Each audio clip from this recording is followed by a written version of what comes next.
Gerhard Berger is one of the most successful Formula One drivers of the modern era. In a career spanning 13 years, he won 10 Grand Prix and the affection of fans all around the world.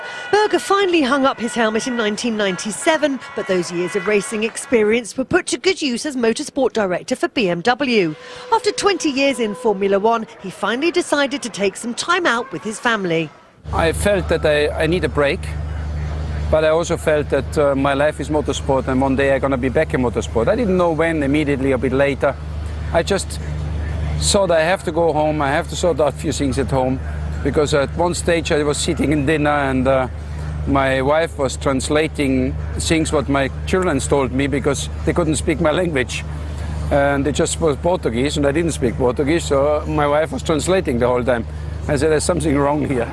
Just as Gerhard was starting to think about getting back into racing, his old friend, Red Bull boss Dieter Mateschitz, suggested a deal. He would buy into Berger's family haulage business and Gerhard would become part owner of Mateschitz's new Toro Rosso team in exchange. So what does the job involve? We have as our team principal Franz Tost. He's an Austrian guy I know very long. I trust him very much. I worked with him in BMW. But he is responsible for the daily business. And I try to do the mid-term, long-term planning, and I try to help wherever I can help with my experience, with my contacts, where is need. What about the drivers? Do you have much input with them? Yes, I have to say I'm very, very happy with our drivers. Both very competitive guys, a bit unexperienced, but doesn't matter.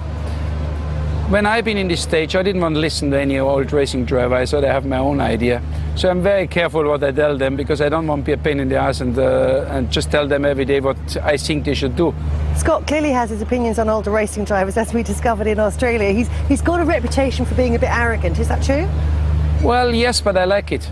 You know, I don't look for the nice racing driver. I look for the bastard that go and win the races. You know, I like somebody really. Has his own way, his own head, but get the job done. Antonio is obviously a great character, but is he a great driver? Yes, he is. Absolutely. I'm 100% convinced of him. How good? I think very good.